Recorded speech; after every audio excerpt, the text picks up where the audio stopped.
Everyone, দেখো আজকে ডিনারে কি রান্না করছি, চলো এসো দেখো। এই যে করছি চিকেন। এই যে লেগ পিস, দেখো দুটো চিকেন নিয়ে এসেছিল। চিকেনের আজকে লেগ পিস করে রেখেছি, অন্যদিন কেটে দিই, কিন্তু আজকে ইচ্ছে হলো লেগ পিস খাওয়ার। সেজন্য দেখো এই যে চিকেনের লেগ পিস রেখেছি। এখানে দেখো আলু ভেজে রেখেছি। আর এখন তো ধনেপাতা দেবো, নাহলে ভালো লাগবে না এখন শীতের সিজনে। আর দেখো এই যে এখানে মশলা কষাচ্ছি, একদম লাল লাল ঝাল ঝাল চিকেন কষা ডিনারে পুরো জমে যাবে।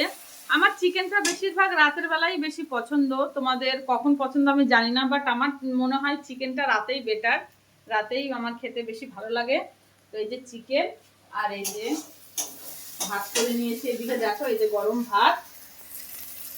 তো চলো, একদম ধোয়া উঠছে। কারা কারা লাল লাল ঝাল ঝাল চিকেন খেতে ভালোবাসো তারা চলে এসো, সবাইকেই নিমন্ত্রণ করে দিলাম। সবাই কিন্তু আসবে, ঠিক আছে? টাটা।